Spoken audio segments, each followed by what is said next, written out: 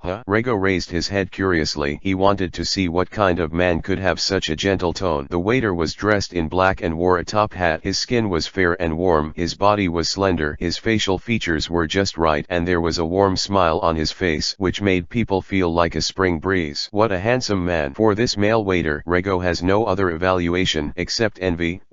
If it was in the previous life, it would not be easy for such a man to become a superstar of the world around a fire with only one face. It's just that in this world, everything is not that simple. I hope his fate will not be too rough. I heard that many female pirates like this kind of man. Rego thought silently in his heart. For some reason, Rego raised a trace of sympathy for this man. Maybe because of love? Rego thought with some wicked taste that the setbacks he had suffered recently seemed to be resolved by the gentle smile of the male waiter. Shaking his head, Rego put aside all the distracting thoughts in his mind. He came to the tavern for serious business, not to play. More importantly, even if you come to play, you should find a waitress. What the hell is a waiter? Well, it tastes good. Rego picked up the beer in his hand and couldn't help but sigh after tasting it. In the previous life, although Rego was not rich, there were not many foods that he could try due to physical reasons. For him, food from previous lives has only one function, and that is to ensure that he can survive. As for food, that's not something he can expect. He couldn't eat it. How painful it was, and it lasted for more than 20 years. If it hadn't been for novels and anime to accompany him, maybe he wouldn't be able to live long ago. It is precisely because of this that when he first came to this world, every time he ate, he had a sense of happiness that filled his eyes with tears. Even the simplest grilled fish, as long as it is lightly sprinkled with a layer of salt, is considered incomparably delicious in his eyes. Thank you for your compliment. The black-clothed waiter didn't go far. After hearing Rego's admiration, he responded in a timely manner, and his tone was still so warm. Where can I find people who buy and sell news? Rego looked around the tavern, but did not find the kind of professional staff in the novel, similar to Baxiaotong. Most of the people sitting here are here to drink and brag. In addition, there should be some mercenaries who have chosen the meeting place here. Well, let's choose the easiest way. Rego gave up the search, and it turns out that what happens in most novels is not necessarily so plausible. Hello, can I ask you something? Rego transferred the realization to the male waiters and beckoned to him. These waiters have been working here for a long time. They should have seen a lot of people and are well informed. Maybe they can get the news of those pirates from them. Please speak. Seeing Rego's greeting, the male waiter came over. Have you ever seen such a pirate? With that said, Rego described to the waiter the appearance of the leader of the slaughtered village yesterday, that is, the wretched man. Please wait a moment, I'm looking for something. I seem to know who the pirate you are talking about. After listening to Rego's description, the waiter said something to Rego and turned to leave. It's so easy. Things seem to have developed a little bit beyond Rego's expectations. Originally, he thought the plot development should be twists and turns, but now it doesn't seem to be so troublesome. Look at it. Is it the person on this bounty list? After a while, the male waiter came back with a reward list in his hand.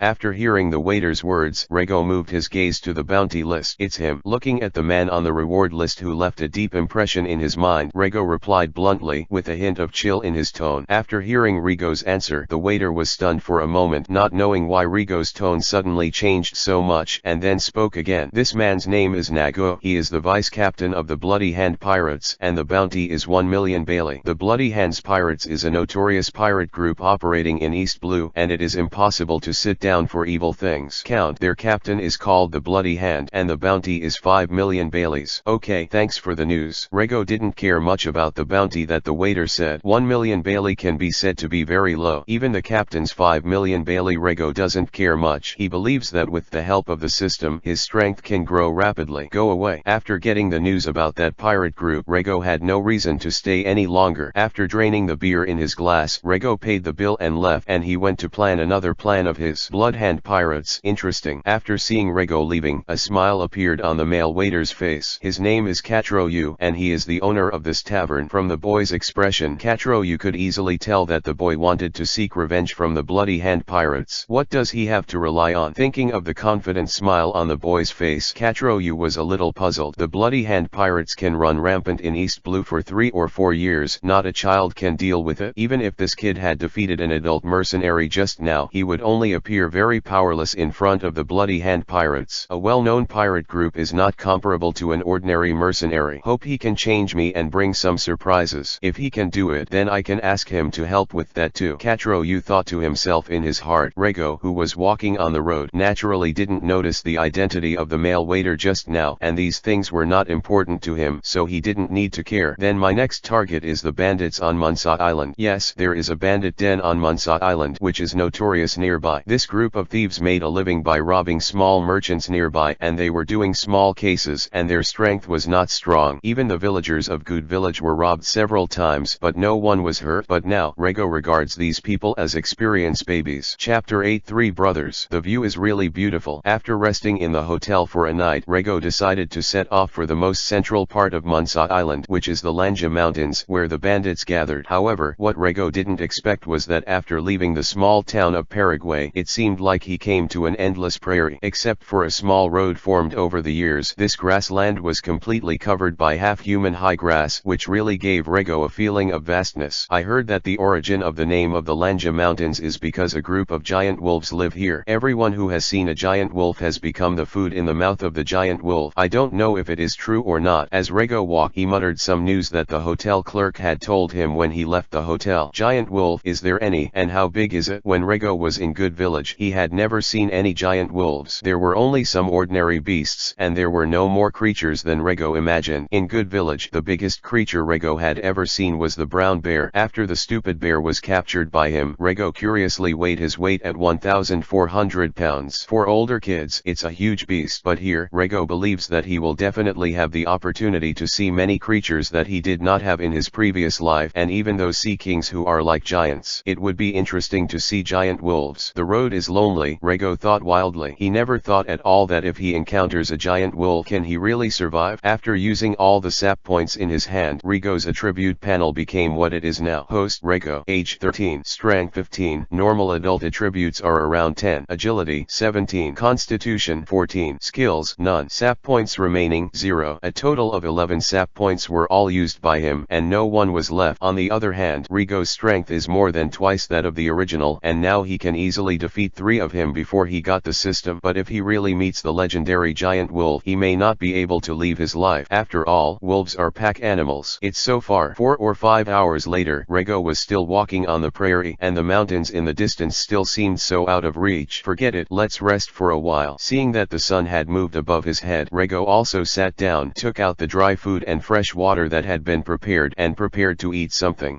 Suddenly, Rego saw some slight movement from the grass next to him, as if it was from some creature. Looks like it's going to be lunchtime. As a hunter with 3 years of experience, Rego knows a lot about what kind of delicacy is in the grass. It should be a heavy edelweiss. With experience, Rego made an accurate judgment when he first entered the grass. Without the slightest hesitation, and without seeing any movement from Rego, the pitch-black baseball bat appeared again. Let's go. The moment the baseball bat appeared in Rego's hands, Rego threw it towards the source of the movement. This time, Rego used all his strength. While at the hotel yesterday, Rego tried out a very powerful function of this baseball bat. That is, whenever and wherever Rego wants to use it, it will appear in Rego's hands, and when Rego doesn't need him, it will disappear by itself, and Rego doesn't need to worry about it at all. Okay, I look, good luck. After the baseball bat was thrown, Rego could clearly sense that he had hit the target. Edelweiss is a relatively common rabbit on nearby islands, but it is very difficult to catch. Edelweiss rabbits are very fast and clever. Hunters can only catch 1 or 2 occasionally with their own traps, but the chances are very small. After a while, Rego came out of the grass with a huge rabbit. This Edelweiss is so big, even Rego was the first time he had seen such a big Edelweiss rabbit. It weighed more than 70 pounds, almost 30 pounds heavier than the largest Edelweiss rabbit he had ever caught. Maybe it's because of some mysterious substance on this island, so the creatures on this island are too large, Rego thought with some doubts. However, looking at the fat Edelweiss rabbit in his hand, Rego didn't think any more, and turned his attention to the rabbit in his hand. The meat of the Edelweiss rabbit is very delicious and very delicate, which can be regarded as a rare game. A few minutes later, a fire was raised and the rabbit too had been handled by Rego and was being roasted over the fire. It smells so good. Suddenly, a simple and honest voice sounded behind Rego. Yes, it's really fragrant. What do you think, boss? Another humble voice. It's really fragrant. The third simple and honest voice. This is. Rego turned around and an unexpected scene appeared in front of him. Three bald fat men who looked exactly the same stood neatly behind him with simple and honest faces, and their eyes were all focused on the roasted rabbit in his hand. The fat man was very tall. According to Rego, he might not be 3 meters tall. While Rego has long known about the heights in the world of One Piece/King of Pirates, the three brothers are still the tallest people he has ever seen. What's even more exaggerated is that their saliva left all the ground, making the ground under their feet wet. Hello. Looking at this kind of plot that can only appear in anime, Rego is a little embarrassed. No one would think that in reality someone's saliva could make the ground wet, but it did happen now. Hello. The three voices answered neatly, in no particular order, but their eyes were still focused on the roasted rabbit in Rego's hands, without the slightest deviation. If you're interested, sit down and eat together. Although Rego's appetite has increased a lot after using the sap point, a rabbit weighing more than 70 pounds is still not enough for him to eat alone. It's not a big problem to give points to these three brothers, and in his opinion, this brother is quite interesting. Thank you. After hearing Rego's words, the three simple and honest bald men answered neatly again, and then sat down. The saliva from that place was also suppressed by them. He. Seeing this scene, Rego couldn't help feeling a little ashamed, but he didn't say anything more. He just took out a small knife, cut a third of the rabbit meat, and handed the other half to the three brothers. A scene that was originally very ordinary also looked very funny when the two people were too different in height. The three brothers didn't say anything this time. One of them took the rabbit meat that Rego handed over and took out a machete from behind and cut the meat into 3 pieces neatly. Then it was distributed to his brother. Chapter 9. Join the cottage. Seeing the three brothers put the meat in their mouths in one bite, Rego expressed his surprise. I'm still too young to swallow a piece of meat the size of a basketball, Rego thought to himself. He was only 13 years old and his body had not fully grown yet, but even when he was fully grown, he didn't think he could swallow such a big piece of meat in one bite. Just kidding, except in the anime where there are people who can open their mouths so wide they are not human. Moreover, Rego is a relatively quality person. Even if his mouth can really open that big, he will not do it. It is too detrimental to his image. Thank you for the hospitality. It tastes good. Just when Rego was still thinking about it, the three brothers finished eating. Among them, a simple and honest man expressed his thanks to Rego, and his voice was calm, but the other two did not respond, and looking at their appearance, the meat is probably only enough for them to stick between their teeth. After all, they are all 3-meter-tall giants, and it is completely understandable that their food intake is several times larger than that of Rego. Rego smiled and signaled without speaking. He had rested and was ready to leave. Brother, aren't we full yet? Are we going hunting yet? Suddenly, one of the three brothers asked towards the middle one. It seems that the one in the middle who thanked him should be the elder brother. That's right, brother, I'm not full. Another one spoke up. Little brother, then we'll leave first. After hearing the words of the two younger brothers, the eldest in the middle said goodbye to Rego immediately. It seemed that he was going to go hunting with his two younger brothers.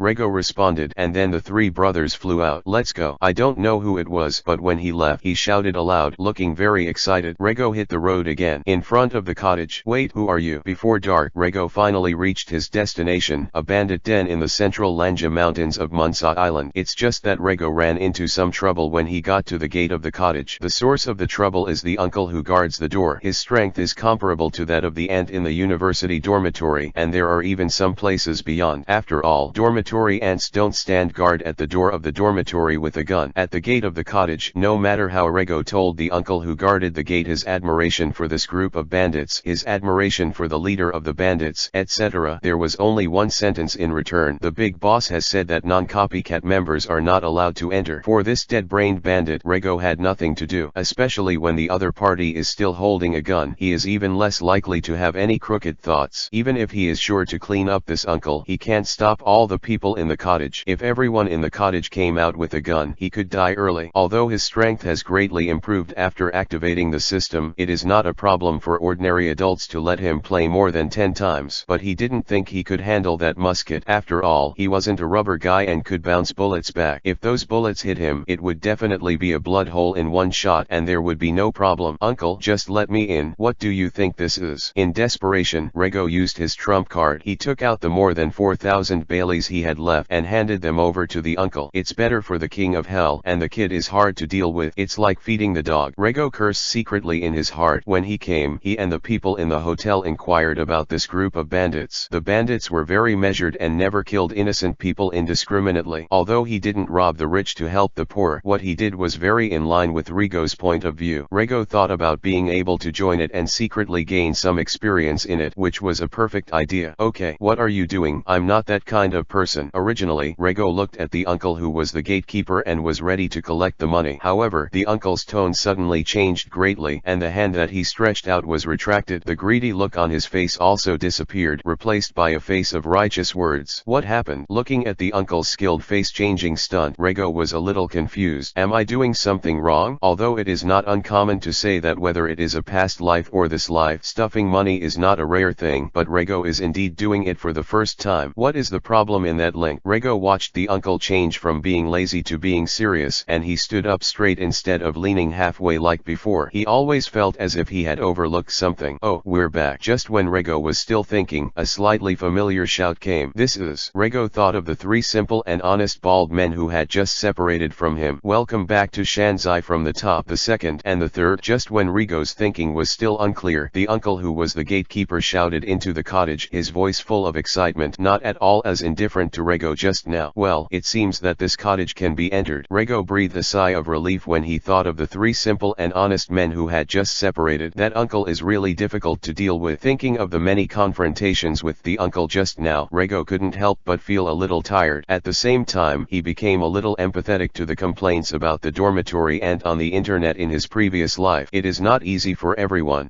Why are you? Not long after, the three brothers appeared in front of Rego with a string of prey, and one of them couldn't help speaking after seeing Rego. Judging from the sound, the person who spoke up should not be the boss. I'm here to join Shanzai. Is that okay? Looking at the three people standing in front of him, Rego said, but he still couldn't tell which one was the boss. You don't have a home either, so we'll be a family from now on. Yes, we are family. After hearing Rego's words, two of the three people shouted one after another, and the one in the middle said nothing. It wasn't until his other two brothers calmed down that he reached out to Rego. Barak Nian, the master of the cottage, you are welcome to join us. His voice was very peaceful, not as simple and honest as his two brothers. Luke Rego. Rego also stretched out his hand. The two hands, one big and one small, were held together at this moment, and no one around knew what a memorable moment it was. Chapter 10. Orphanages and Nursing Homes. The big boss, the second boss, and the third boss are all back. Just when Rego and the master of the cottage shook hands, a group of people poured out of the cottage, and they were all shouting loudly. There was joy and excitement on his face. This is the person in our cottage. Rego looked at the people who came out of the cottage. His eyes were dull, and he asked the big boss Barak Nian with a hint of disbelief in his tone. It's so incredible. Are there women, children, and old men in this cottage? Only these people can be bandits? Just kidding. Rego's heart was full of doubts. This.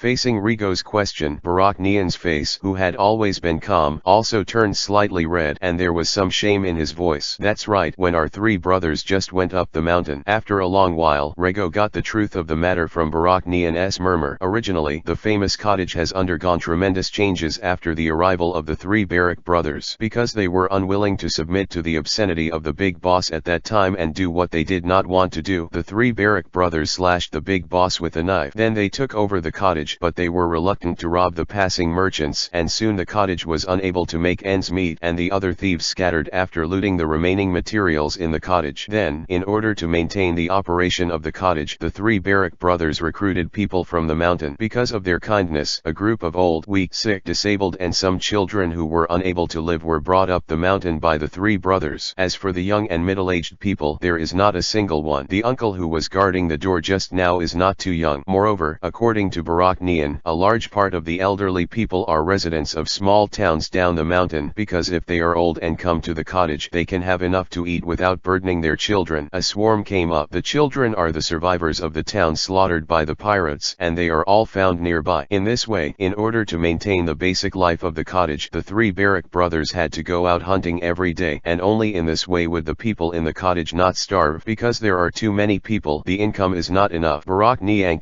specifically instructed the uncle of the gate not to let any non-Shanzai people enter the cottage, just because he didn't want to accept the messy people out of sight and out of mind. How good a cottage was turned into an orphanage and a nursing home by the three brothers. Are you sure this is not a joke? Rego felt as if he had eaten shit. Is this the end of my experience? experience baby plan? Looking at Rego's changing face, Baraknian spoke again with a hint of loneliness in his tone. I'm sorry, if you don't want to come to our cottage, you can leave now. It's nothing. It was not that no one wanted to join the Shanzai before, but after hearing his introduction to the Shanzai, all of them chose to leave, and he was used to it. Even if he had a great impression of the young man who gave them food just now, he would not force it. I join. Looking at the lonely expression on Baraknian's face and the disappointment in the eyes of his two brothers, Rego couldn't bear to refuse. After all, just stay here for a while and leave when the bloody hand problem is resolved. Rego silently warned himself in his heart that his goal was the Sea of Stars. Ha ha ha, brother Rego, let's have a banquet. After hearing Rego's answer, the three brothers all became excited and roared loudly. Go and bring all the wine in our cottage so that we don't get drunk. There is no doubt that banquets are a very common thing in the world of One Piece / King of Pirates, and even Luffy's ships have banquets quite often. Cheers, roars, and scuffles with children continued until the banquet was over. Year, month, day. The names of these three brothers are really interesting. At the wine table, Rego knew the names of the three brothers. It's really tough. Seeing that none of the three brothers were drinking with an oak barrel, Rego seemed to have an ominous foreboding. Come on, brother Rego, let's drink together. With a plop, an oak barrel appeared in front of Rego. Looking at the three Barak brothers with warm smiles on their faces, Rego began to sweat on his forehead. At night, Rego quietly walked out of the room and then touched the door of the uncle's room. Looking at the uncle who was sleeping like a dead pig, a gloomy smile appeared on Rego's face. Bang, bang, bang. Without any hesitation, Rego started. A perfect sap, reward plus 5 sap points. A perfect sap, get bonus, sap point plus 0. A perfect sap, get bonus, sap point plus 0. A series of reward information appeared in Rego's mind. Is it only 1 sap point per person or 1 sap point per person per day? Rego's brows furrowed. If everyone can only provide 1 sap point, things will be troublesome. Under Rego's attack, a series of bags grew on the uncle's head, but there was no sign of waking up. It's probably an effect of the baseball bat as well, Rego thought secretly in his heart. A perfect sap, reward plus 5 sap points. This time it was replaced. Looking at the middle-aged man sleeping beside the gatekeeper, Rego finally couldn't help but take action. Sin.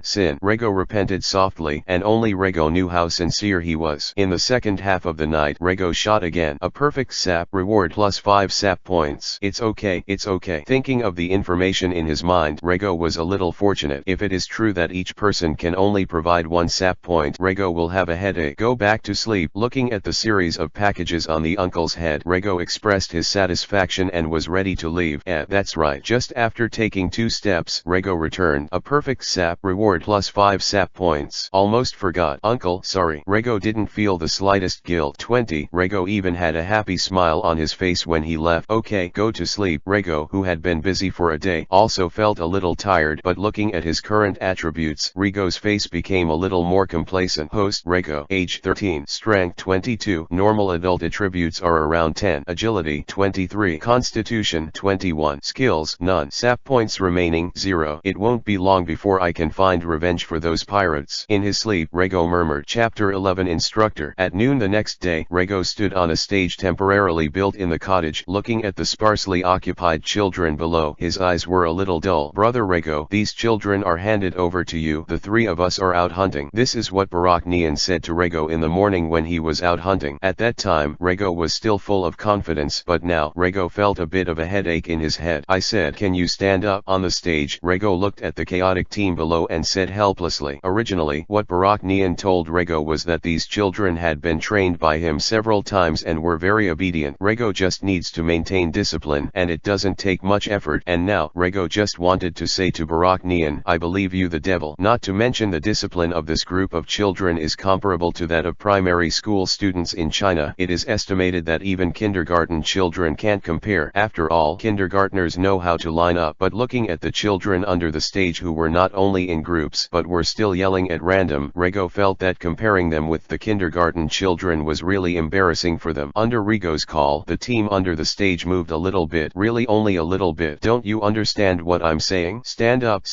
Rego roared, his face turning blue. After a while, there was no response from the audience. Some crows flew by in the sky, and a few pieces of shit fell down. The scene was very embarrassing for a time. There was no way. Rego gave up the idea of continuing to stand on the stage, and he had to repair the group of children properly today. Do you know how to line up? After jumping off the stage, Rego asked a child standing at the front. His stick was already in his hand. Murderous dangerous exposure. Isn't it enough to stand up? That's what the big boss taught us. The child seemed to feel Rigo's murderous aura, and his words trembled. What do the big bosses usually do with you in training? Rigo had a bad premonition, as if he had already sensed something. The big boss said we were going to ride pigs today, and then he wasn't there, the boy said again, a little dissatisfied. That's right, if the boss is not here, what are we doing here? You can't be a pig with your body. Another voice came from among the children. Being a pig, my figure. There was such a picture in Rigo's mind. Baraknian's 3-meter-tall body was crawling on the ground, and a group of children were sitting on it. Yes, it is indeed possible to sit in a group and compare the physiques of the children at the scene, Rigo affirmed in his heart. Hippie pig, let's rush. Thinking of the picture that appeared in his mind, Rigo couldn't help laughing. Then what do we do, instructor? Seeing Rigo laughing for no reason there, some children couldn't help it and asked, be a pig? For some reason, such a word appeared in Rigo's mind in an instant. No, no. Rigo quickly shook his head, forgetting the messy thoughts. In his place, seek his government. I have to say that Rigo thinks he has some responsibility. Since he promised Baraknian, he will definitely take care of these children. Besides, in this world, taking care of some naughty students as an instructor shouldn't be a big deal. Looking at so many children in front of him, Rigo seemed to have seen the sap points flying towards him. Cool. Rigo felt like his saliva was about to flow out. Instructor. Looking at the instructor who didn't know what to think in front of him, the child was a little dissatisfied. Now, let me line up for you first. Looking at the children gathered together, Rigo decided to start with the most elementary. Half an hour later, Rigo looked at the reluctantly formed team on the stage, and his face was very satisfied. Just now, by virtue of queuing for the children, Rigo has already gained 40 sap points. Today is the most rewarding day since he obtained the system, and there are still more than 10 children below who have not been dealt with by his love stick. Looks like it's going to be a big harvest today, Rigo thought secretly in his heart. I have to say that the height difference between people in the One Piece/King of Pirates world is too big. In other words, there are too many people with genetic mutations. For example, the two children who were placed at the end of the team by Rigo were obviously only 7 years old and had a height of more than 2 meters. Because of their existence, the entire team does not need to pursue anything neat and beautiful, which is too difficult. Okay, everyone's doing well. Rigo stood on the stage and watched for a while, and found that the children below were quite sensible, and after telling them the rules, they didn't cause any mess. He completely forgot the lethality of his love stick just now, and thought that by convincing people with reason, the children below would be influenced. Next we start the second item, running. Rigo looked at the sun and found that it was still early, so he was going to take the children for a run and measure their physical fitness. In the back of the cottage there is a large open space, which is usually the place where the three Barrack brothers exercised, and there are also some boulders used by the three Barrack brothers when exercising. Okay, listen to me, boy. Run around this clearing now, and no one is allowed to stop without my order. Got it? Rigo said to the children after dividing the children into teams according to their physiques. Understood. Under Rigo's arrogance, the children's reaction speed was very fast for fear that the black stick would fall on their head accidentally. Someone who has been treated with a black stick, no one wants to touch it again. It's just that what they don't know is that no matter how they act according to Rigo's ideas, Rigo will try to give them a few sticks. Bang. Don't be lazy, you give me a good run. After handling a child casually, the smile on Rigo's face could not be restrained, and the harvest was too great. Because of his shamelessness, every child got his stick, no exceptions. Of course, there are some more naughty children, and they also get his double reward. Every child here has provided him with sap points, and the 27 children have provided him with 102 sap points in total. These sap points are enough to double his stats and have the remainder. Run well, and I'll cook a big meal for you when the run is over. Looking at the children who were running, Rigo casually encouraged. He had already decided to go and tell Baraknian when he came back that he was going to be the exclusive instructor for these kids. Listening to Rigo's encouragement, the children did not respond at all. There is no doubt that in their hearts, Rigo, who wields a stick, has become a demon. They don't believe what the devil says. Chapter 12. A month